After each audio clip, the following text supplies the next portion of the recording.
جتنے یہاں پہ والد صاحب بیٹھے ہیں اور والدہ مجھے پردے میں سن رہی ہیں، میں آپ سے کہتا ہوں آج اپنے بچوں سے جا کے پوچھیے گا جنازے کا طریقہ بتاؤ۔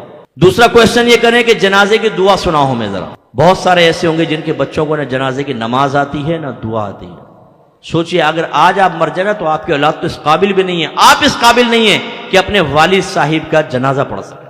ہم نے دیکھا ہے دوسرے جنازہ پڑھ رہے ہوتے ہیں، بیٹا تکبیر لگا کر دائیں بائیں دیکھتا ہے، جیسا لوگ کر رہے ہیں ویسے کرتا ہے، اور نیت کیا کرتا ہے؟ جو نیت امام کی وہ میری، اسے نیت تک کرنی نہیں آتی۔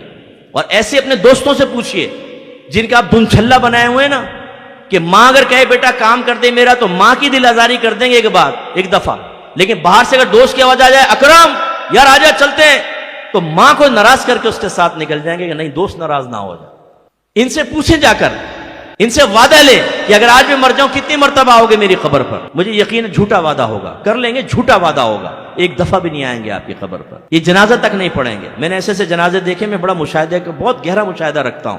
جگری یار سائیڈ میں کھڑے ہوئے ہیں، لوگ جنازہ پڑھ رہے ہیں، اور ان سے پوچھے کیوں نہیں پڑھ رہے؟ وہ جی ناپاک ہیں ہم۔ ایسے ناپاکوں سے دوستی رکھتے ہیں آپ کہ جو آپ کا جنازہ تک پڑھنے کے لیے تیار نہیں ہے، کیا ہوگا پھر؟ اس لیے خدا را اللہ اس کے رسول کی اطاعت کی طرف آئیے۔